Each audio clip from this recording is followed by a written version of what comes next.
বিভিন্ন বিশ্ববিদ্যালয়ের ছাত্র শিবিরের যারা নেতা 5 আগস্টের পরে যারা আত্মপ্রকাশ করেছে তাদের অনেকেই ছাত্রলীগের রাজনীতির সাথে জড়িত ছিল, অনেকের পোস্টও ছিল। এটি আসলে কেন? মানে তাহলে একটা সমালোচনা কিন্তু ওঠে যে ছাত্রলীগের বিরুদ্ধে যে নির্যাতনের দায় যায়, তাহলে সেই দায় কি মানে শিবিরের এড়াতে পারে? আমি আপনাকে উল্টা উত্তর দিই, উল্টা করে উত্তর দিই। ক্যাম্পাসগুলোতে ছাত্র শিবিরের অভিযোগে যত ছাত্রকে মারা হয়েছে এবং কাউকে কাউকে পুলিশে দেওয়া হয়েছে, প্রশ্নটা হওয়া উচিত ছিল যে তাদেরকে ডিহিউম্যানাইজ করা হয়েছে। এভাবে ধরেন, এই যে ডিহিউম্যানাইজ করলেন, একটা ছাত্র শিবিরের ছেলে তো আর একটা ছাত্র শিবিরের ছেলেকে ডিহিউম্যানাইজ করে নাই। কে করেছে?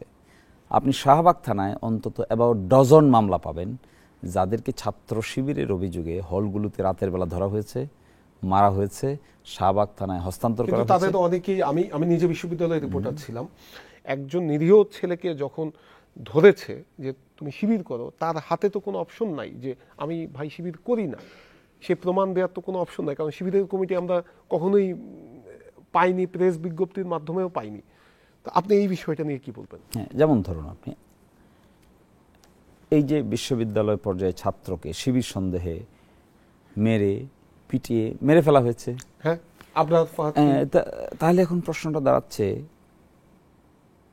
একজন সাধারণ ছাত্র যাকে ব্লেম দেওয়া হচ্ছে শিবির, অ্যাকচুয়ালি হয়তো সে শিবির না, তাকেও মেরে শাহবাগ থানায় হস্তান্তর করা হচ্ছে। এবার চিন্তা করেন তো কোন লেভেলের ইনহিউম্যান এবং ডিগ্রেডিং ট্রিটমেন্ট হলে পরে একটা বিশ্ববিদ্যালয়ের ছাত্রকে শিবির, নন শিবির, সন্দেহভাজন শিবির, হতে পারে শিবির, নামাজে যাচ্ছে শিবির, দেখতে মনে হয় শিবির, চেহারায় মনে হয় শিবির, পোশাকে মনে হয় শিবির, আচরণে মনে হয় শিবির, এগুলো ভেবে একটা ছাত্রর গায়ে হাত তোলা যায়? এই সিচুয়েশনের নাম কি? যেই তুলে আপনি একজন ছাত্রকে যখন এই পর্যায়ে নিয়ে যান, তখন তো সকলের মধ্যেই ভীতির সঞ্চার হবে। এটি তো স্বাভাবিক। আমাদের এখানে উচিত ছিল বলা, এটা শিবির যদি একটা লিভিং এমব্লেম হয়, তাকে যদি আপনি টার্গেট করেন, তার কর্মী, তার সমর্থক তাকে ভালোবাসে, তাকে পছন্দ করে, নানান টিয়ারের লোক থাকতে পারে, এই নানান টিয়ারে আপনি তাকে ভালোবাসে মনে মনে তাকে ধরলেন, তো তাকে এরকম ভালোবাসার লোক তো 10 জন থাকতে পারে, 50 জন থাকতে পারে, বাকি 49 জন মাইন্ডের মধ্যে কি আসতেছে?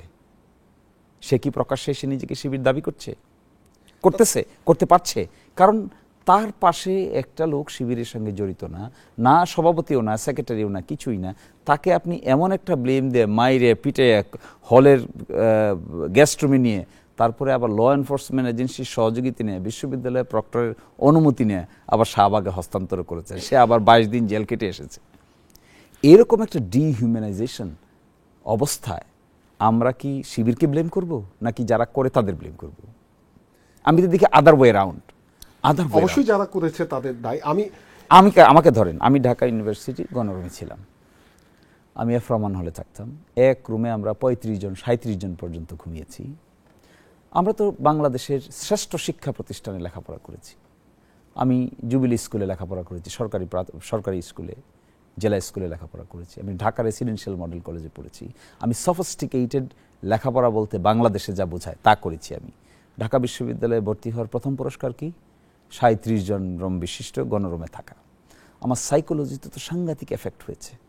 আমার মতো এরকম একজন মেইন স্ট্রিমের এডুকেটেড ইয়াং চ্যাপকে যদি কেউ রাস্তায় দাঁড়িয়ে জিজ্ঞাসা করে যে আপনি সন্দেহভাজন শিবির, আমার সাইকোলজিতে কি এফেক্ট হবে?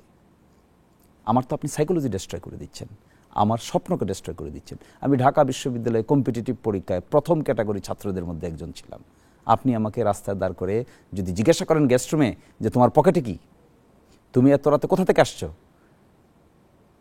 You are destroying my potential as in youth, you are creating obstruction in my development process.